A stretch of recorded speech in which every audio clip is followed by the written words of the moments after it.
Hi students, welcome to today's session. Today we will see the details on surface appendages of bacteria. As in this figure, you can see a bacterial cell with several of the surface appendages. Here you can see the small red colored shorter appendages. They are called fimbriae. Fimbriae are short but they are numerous, right? You can see clearly in this figure. While the other one, this black colored long appendages, that is known as the pilae. These pilae are long and they are sparsely arranged, right? They are not as numerous as the fimbriae. So pilae are long and they are short in number, while fimbriae are numerous and they are short. Both these appendages are used for cell to cell or cell to surface attachment. The pilae, they are long and tubular and are made up of a special protein known as pilin, and mostly they are found in gram-negative bacteria. This pilae, they have a role in conjugation.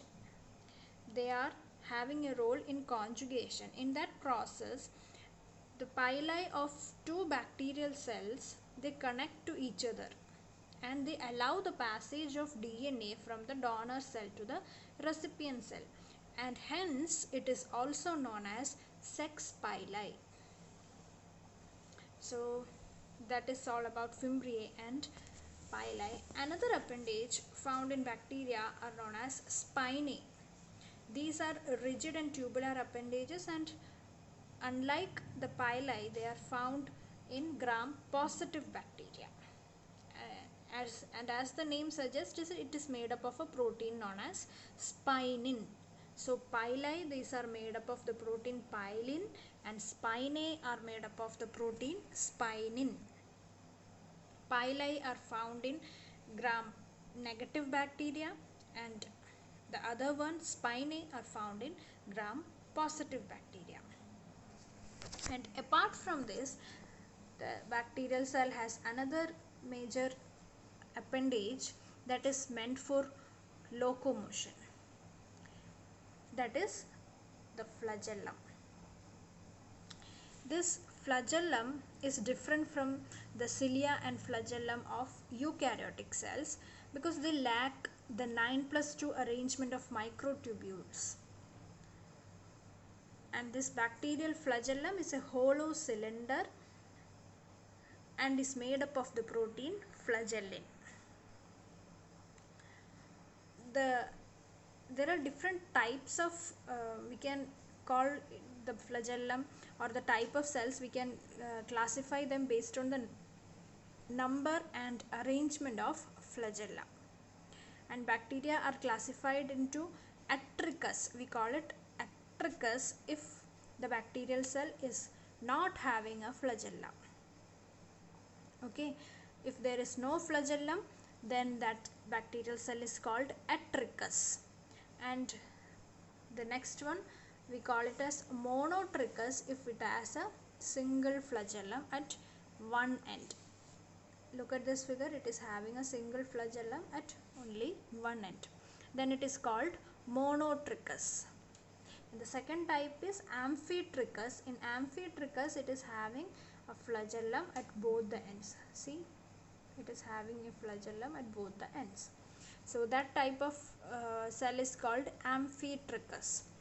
The next one is Lophotrichus. You can see a tuft of flagellum arising from a single end.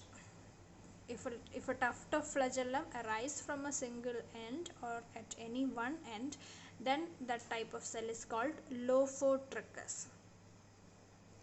And Polytrichus if it is having flagellum from all the sides of the cell, then it is called Peritrichus.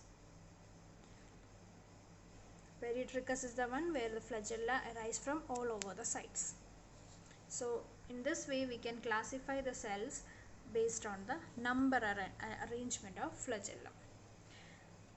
And coming to the structure of flagellum, flagella, as I have already mentioned, it is made up of a protein known as flagellin, and the flagellum consists of three parts, namely the basal body, this portion that arises or that fixes the flagellum to the bacterial cell, connects the flagellum to the bacterial cell, that portion or the portion which is immersed in the cell, that portion is called basal body. You can see this in both these cases, this much part from the outer, here in this case from the outer membrane extending up to the plasma membrane, and here in this case from the peptidoglycan or the cell wall layer to the plasma membrane. This much portion is called the basal body, and this portion is called the hook. Hook is the portion which connects the filament to the basal body, or which anchors the filament to the basal body. And third part is this filament. Filament is the tubular extended portion. So basal body is anchored in the plasma membrane, and it consists of 2 to 4 rings. 2 to 4 rings are there.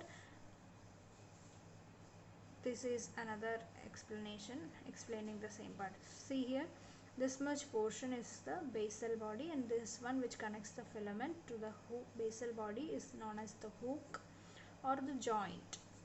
Then this tubular portion is known as the filament. As seen in this figure, the basal body, it consists of several rings. 2 to 4 rings are there, and we name it as L, M, S and P. L, M, S and P. You can see L, S and M and P. 2 to 4 rings are there in the basal body.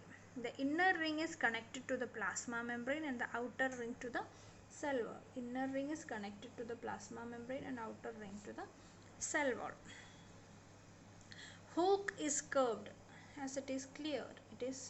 Hook is clear and it penetrates the wall. It is fixed on the plasma membrane by the basal body, and the filament is the one which connects or extends it to the outside. This filament is a hollow cylinder, and it is made up of the protein flagellin. This flagellin protein is arranged in such a way that the 8 parallel chains are there. 8 parallel chains of flagellin molecule arranged in a circular way, or in a way to form a hollow central part. So in this way it forms a hollow cylinder. So 8 chains of parallelly arranged flagellin molecules are seen here, which makes up the filament region. So that is all about the surface appendages of bacteria. Hope you all understood.